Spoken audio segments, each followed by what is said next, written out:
The next thing we're going to look at is frequency histograms. A frequency histogram is a bar graph that represents the frequency distribution. It is a picture of the frequency distribution. The horizontal scale represents the data values, and for us in our class, we will use the midpoints.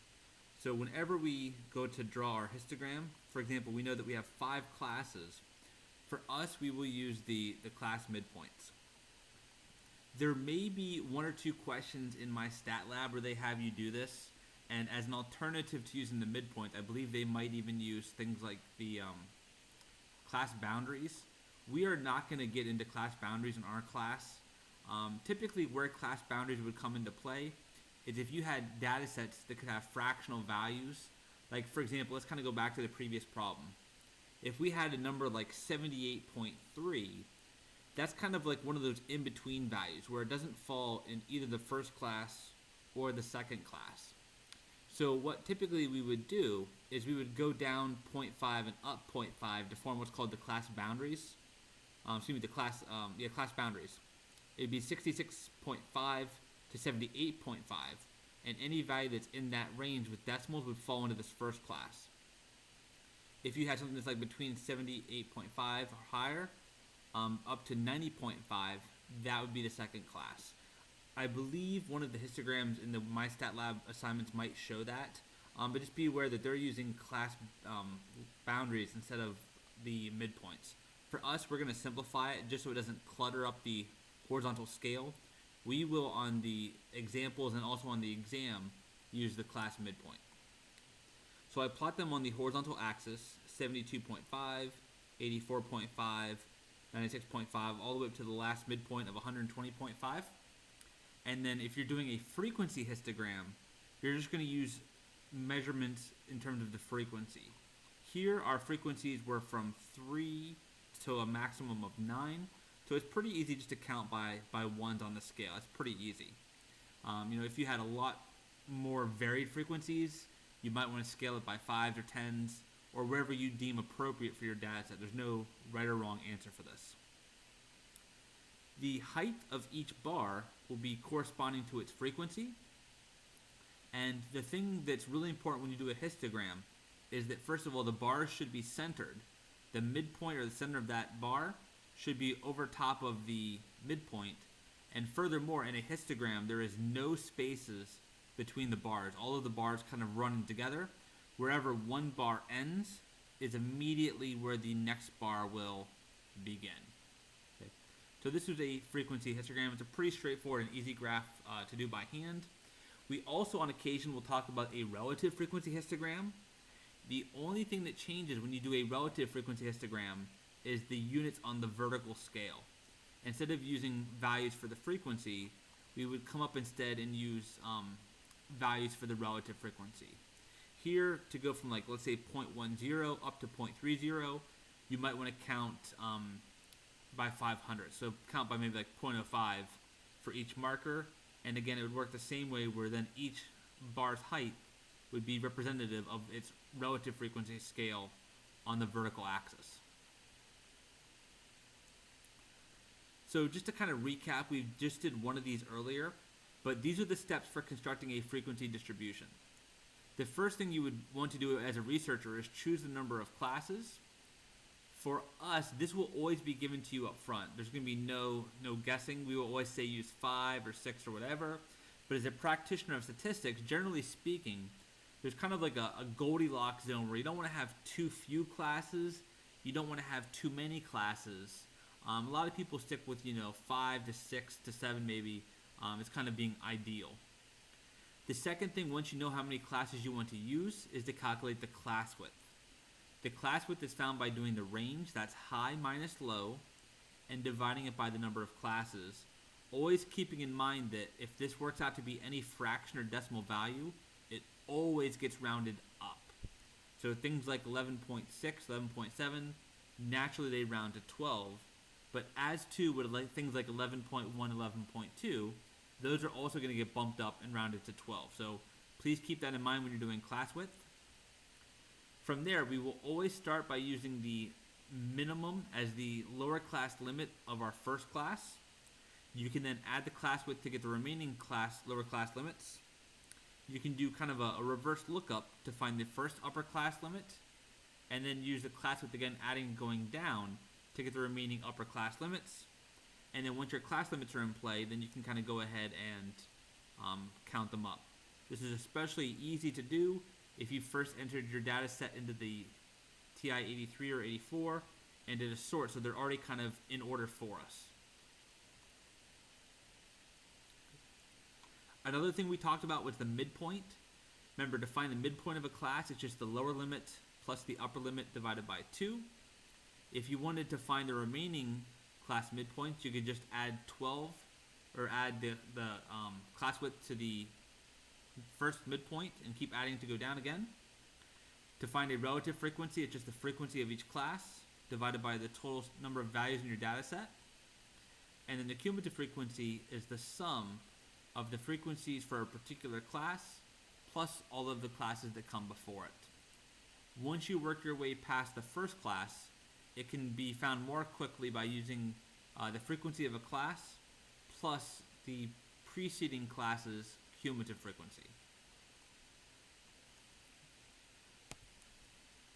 If you wanted to do a frequency polygon, these are oftentimes very easy to create. It's just a broken polygonal line where you connect the dots that represent the midpoints and the frequencies of each class.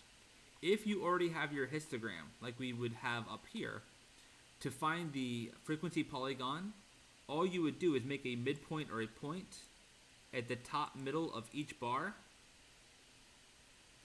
And then once you have all of those top midpoints kind of plotted, you just simply would play every kid's favorite game of connect the dots, and that would give you a broken line graph. And we call that broken line graph a frequency polygon. For us, you can read in the notes about an ogive.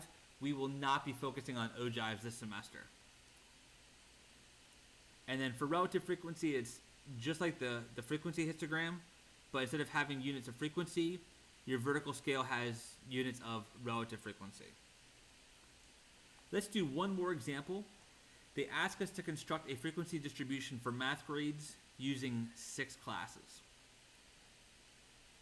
So this is our data set, and once again, what we would want to do is to enter this into the calculator. In order to input a data set, again, what you're going to do is go to the Stat button. We want to go to Edit. And I've already gone ahead and I've already pre-entered these values in just to save some time. But let's just suppose I was working in, let's say, list L2. Now I'm just going to throw some random numbers in here. If I needed to clear this off, if I'm going from one problem to the next, and let's suppose I wanted to clear off and start fresh within a given list, there's a couple different ways you can do that. One way is you can actually delete on the individual values, and that will delete the individual values. Okay, so that's one approach. Very time consuming, especially if you have a lot of values. An alternative approach is to what's called clear the list. Okay, now be very careful here. I don't want to delete the list. If I click delete on a list name, it'll actually remove that list from your calculator. Then you'd have to go back and rename it and plug it in.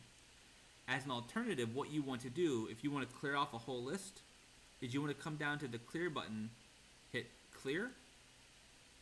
Right now it might not look like it's done anything, but if you now then move the cursor around and move it down off of it, it will delete everything on that list that came previously. Okay. So that's just kind of a guide on going from problem to problem in terms of clearing data. Let's now go ahead and sort this information to help us do our frequencies. First of all, again, notice that I have 1, 2, 3, 4, 5, 6, 7, 8, 9, 10, 11, 12 rows twice. That should be 24 values. Just a quick check with my data set that I entered.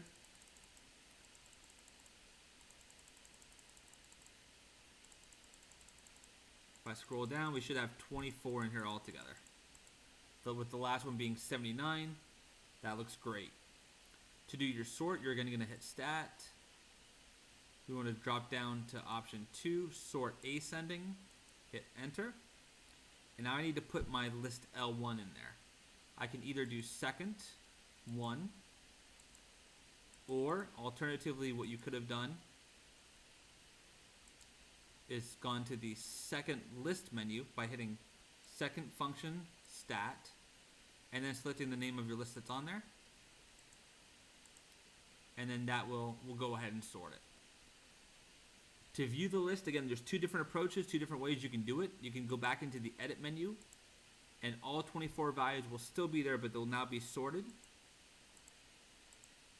Or alternatively, I can put the list L1 on the home screen by doing second 1, hitting enter, and now I can scroll horizontally to see my sorted list. The next thing we want to do is calculate the class width. Remember, the class width is max minus min divided by the number of classes. If I look through my list, my sorted list would show us the maximum was 100, the minimum was 44, so I'm going to do 100 minus 44 first, and then we're going to divide that by the number of classes, and in this problem they tell us to use 6 classes, so divided by 6. We get a value of 9.3. Because it's a fractional value, I'm going to have to round this, and this always gets rounded up. So for this problem, we're going to have a class width of 10. So our class width is 10, and now we have everything we need to get the ball rolling. We're going to start off with the first lower class limit is the minimum, and I'm simply going to add the class widths to go down.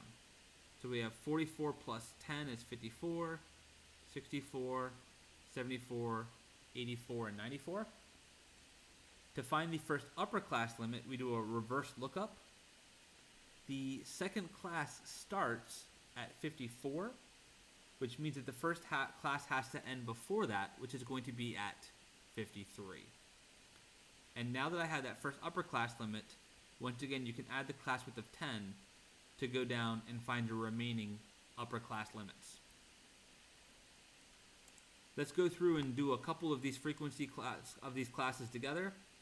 The first class is the values between 44 and 53. I can quickly look at my L1 list. I'll have to pull it back up here. But I only have one value, namely the 44, that falls into that first class, so it's going to be a frequency of 1. The second class is for values between 54 and 63 inclusive. I only have the number 60, which fits that criteria, so the frequency of the second class is 1. How many values do we have between 64 and 73? Well, 69 works, 70 works, 71 works, but then 74 would be too much. So that's what, 1, 2, 3 values? And then you can kind of continue on. There's going to be 9 numbers altogether that are between 74 and 83, 8 values that are between 84 and 93, and we're going to have 2 numbers that are between 94 and 103 inclusive. I should add up all of my frequencies to make sure that my total data set is met. If I do 1 plus 1 plus 3 plus 9 plus 8 plus 2, it does sum up to 24, and so that's just kind of a double check that tells us that things look good.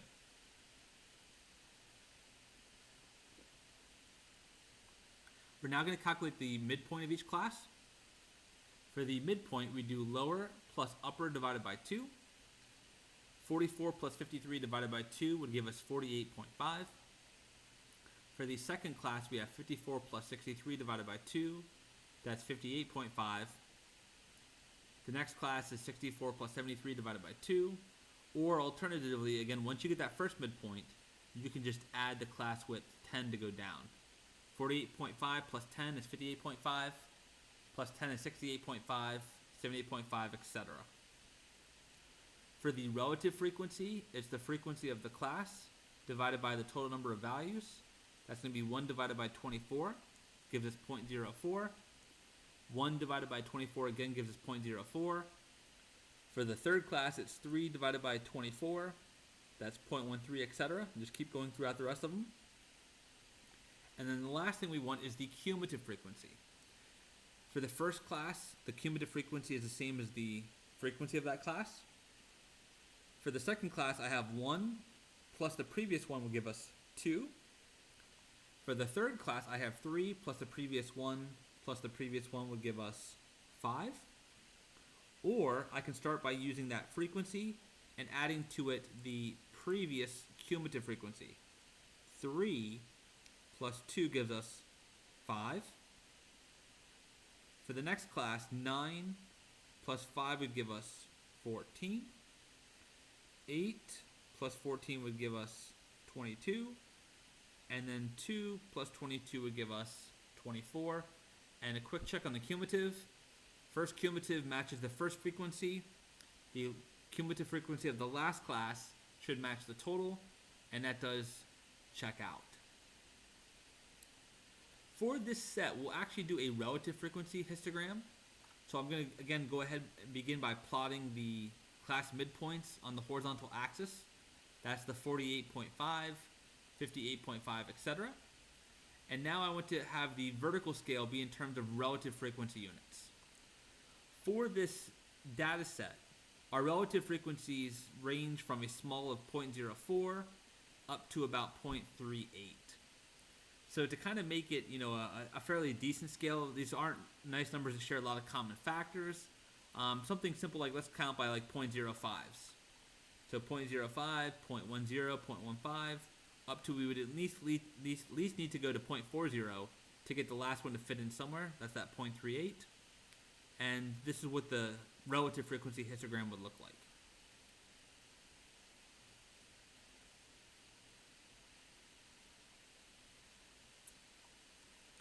Another thing we'll be asked to do is read and decipher information from a given graph. For example, let's suppose we were given this histogram. The first question asks us to determine the number of classes. Well, we can look across the horizontal scale and we see that there's 1, 2, 3, 4, 5, 6, 7 midpoints listed all together. So that should correspond to 7 classes. Same thing in this case as the number of rectangles we had. 1, 2, 3, 4, 5, 6, 7. You do have to be a little bit careful.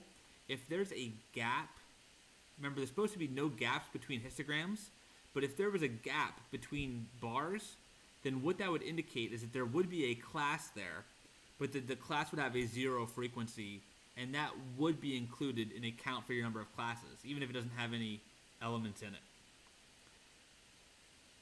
The second question asks us to estimate the class with the least frequency.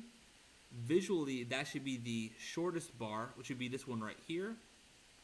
It's certainly less than 50. Furthermore, it looks to be just visually a tad less than half of 50. So, I don't know, you could say anything maybe 18, 19, 20, 20-ish, kind of in that realm. Seems reasonable. So we'll estimate it, we'll say it's about 20. Let's estimate the frequency of the class with the greatest frequency. Well, that visually is going to be the one with the highest bar, which would be right here. It's definitely more than halfway, just kind of looking at it by inspection. Looks like it's more than halfway to 300 than what it is to 250. Halfway would be about 275. So something a little bit more than 275, maybe, I don't know, about 280-ish seems like it might be reasonable. Again, these are just estimates, so you don't have to exactly match the numbers we have here, but they have to be at least reasonable based upon the visual information that's given. And then the last part of this is they ask us to determine the class width. And the way that we can do that from this particular histogram is we see that the center point of each bar, that's going to be the class midpoint. And when we were calculating our midpoints, one of the things that we did say is that the difference between consecutive class midpoints would actually be equal to the class width. So just pick any two adjacent class midpoints and subtract them. For example, if I just use the first two, 31.5 minus 21.5 would give us 10, and that shows that the class width for this problem would be 10.